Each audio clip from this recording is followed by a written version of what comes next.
ನಿಮ್ಮ ಆತ್ಮಗಳನ್ನು ದೇವರ ಮಕ್ಕಳಾಗುವಂತೆ ವಾಕ್ಯದಲ್ಲಿ ಬಲಪಡಿಸುವ ಅನುದಿನದ ಧ್ಯಾನ ಜೂನ್ 26.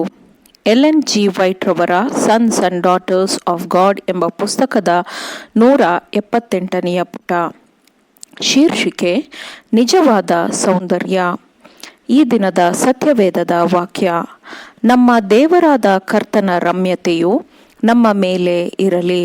ಕೀರ್ತನೆಗಳು 90ನೆಯ ಅಧ್ಯಾಯ 17ನೆಯ ವಚನ.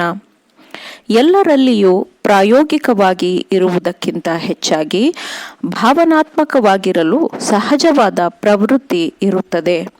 ಈ ದೃಷ್ಟಿಯಿಂದ ತಮ್ಮ ಮಕ್ಕಳಿಗೆ ಪೋಷಕರು ಶಿಕ್ಷಣ ಕೊಡುವಾಗ ಸತ್ಯ, ಕರ್ತವ್ಯ ಮತ್ತು ಸ್ವಂತ ನಿರಾಕರಣೆಯನ್ನು ಪ್ರೀತಿಸಲು, ಉತ್ಕೃಷ್ಟವಾದ ಸ್ವತಂತ್ರವನ್ನು ಹೊಂದಿಕೊಳ್ಳಲು ಶಿಕ್ಷಣ ಕೊಡಬೇಕು.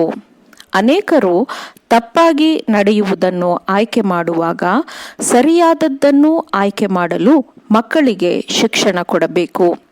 ಅವರು ಉತ್ತಮವಾದ ದೇಹ ಪ್ರಕೃತಿ ಮತ್ತು ವಿಶ್ವಾಸಪರ ಮನೋಧರ್ಮವನ್ನು ತಾವೇ ಕಾಪಾಡಿಕೊಂಡಿದ್ದರೆ ದೈವ ಕೃಪೆಯಿಂದ ಧರಿಸಬಹುದಾದ ಸತ್ಯವಾದ ರಮ್ಯತೆಯನ್ನು ಅವರು ಹೊಂದಬಹುದು ಮತ್ತು ಅವರು ಕೃತಕ ವಸ್ತುಗಳಿಂದ ಅಲಂಕರಿಸಿಕೊಳ್ಳುವ ಅಗತ್ಯವಿರುವುದಿಲ್ಲ.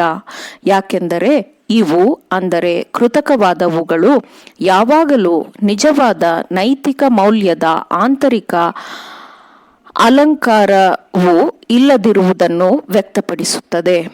ಸುಂದರವಾದ, ರಮ್ಯವಾದ ಗುಣ ಸ್ವಭಾವವು ದೇವರ ದೃಷ್ಟಿಯಲ್ಲಿ ಮೌಲ್ಯಯುತವಾಗಿರುತ್ತದೆ. ಅಂತಹ ರಮ್ಯತೆಯು ಆಕರ್ಷಿಸುತ್ತದೆ, ಆದರೆ ಅದು ತಪ್ಪು ದಾರಿಗೆಳೆಯುವುದಿಲ್ಲ. ಅಂತಹ ಸೊಬಗಿನ ಬಣ್ಣಗಳು ಗಾಢವಾಗಿದ್ದು ಮಾಸುವುದೇ ಇಲ್ಲ.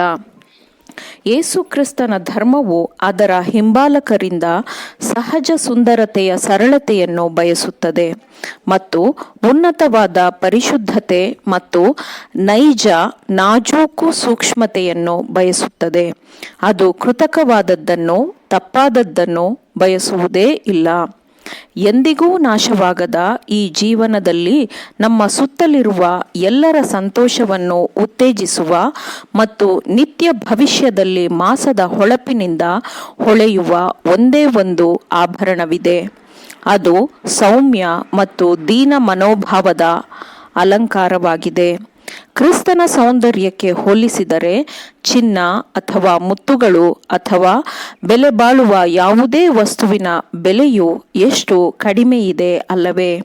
ನೈಜ ಸೌಂದರ್ಯವು ಅಚ್ಚುಕಟ್ಟಿನ ಒಳಗಿರುತ್ತದೆ ಅಥವಾ ಎಲ್ಲಾ ಭಾಗಗಳು ಒಂದಕ್ಕೊಂದು ಹೊಂದಿಕೊಂಡಿರುತ್ತದೆ.